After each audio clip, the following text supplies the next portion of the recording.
study that looked at the impacts of mining on this beautiful watershed. And the cancellation of the 2-year study is unclear. We need to work together to save nature's beauty of the Boundary Waters.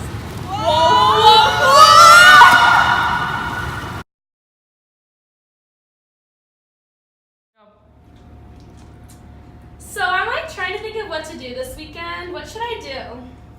You should go to the Mall of America. I do not support consumerism. You could go to Starbucks. Are you kidding? I do not use single-use plastics because those end up in the Great Pacific Garbage Patch. You should go to the Boundary Waters then.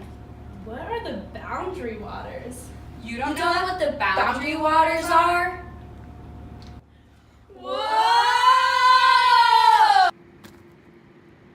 Hey, this is Barb, and I heard you guys came back in time to learn about the Boundary Waters. Don't worry, follow me.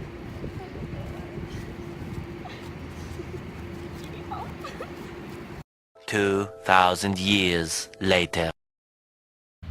Welcome to the Boundary Waters. The Boundary Waters are 1 million acre wilderness area in the Superior National Forest in northern Minnesota. It is called the Boundary Waters because it extends 150 miles along the U.S.-Canadian border. Wow, that's pretty neat. There are over 1,000 lakes within the Boundary Waters area, but 80% of the area is made up of forest. The WCAW, largest remaining area of uncut forest in the eastern portion of the U.S. It has the largest population of wolves, and wolves are a threatened species and are federally protected in Minnesota. It is a part of the historic home of the Ojibwe, and there is an Indian reservation just east of the BWCAW. Yeah, my grandpa goes here all the time. It's a very popular destination for canoers and campers and fishermen. Yeah, I hear it brings in 1/4 of a million visitors every year. Yeah, I learned in my history class that in 1902, Christopher Andrews had the state pass legislation to reserve 500,000 acres of land from being sold to loggers.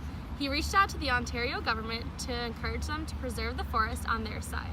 This led to the creation of the Superior National Forest in Quebec Provincial Park in 1909. Hey, that is correct. In 1958, it officially became part of the Boundary Waters Canoe Area Wilderness.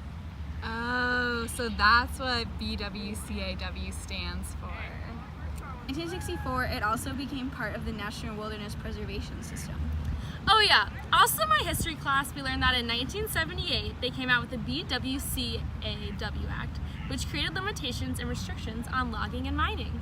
Well, aren't we a know-it-all? But yes, these are all facts about this amazing place. But sadly, Twin Metals wants to open mines for copper and nickel. Trump approved Twin Metals' lease to mine in the Boundary Waters.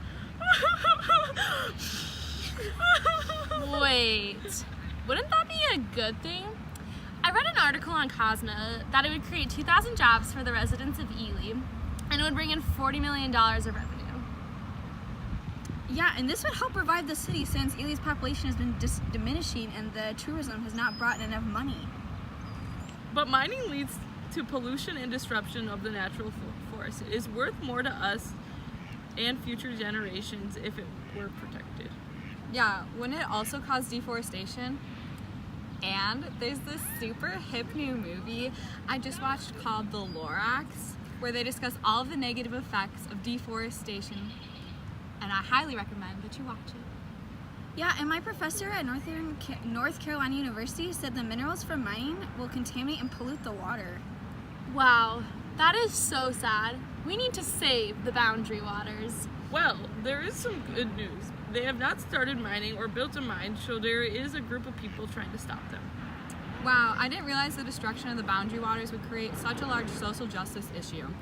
Since the mine will disrupt the surrounding communities, negatively affect the wolf population, pollute our waters, and lead to deforestation, all of these will negatively impact the ecosystem health.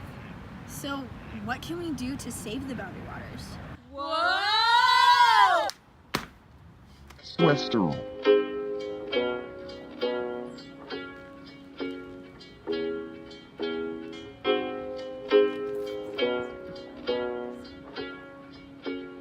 Yeah, I'm gonna take myself to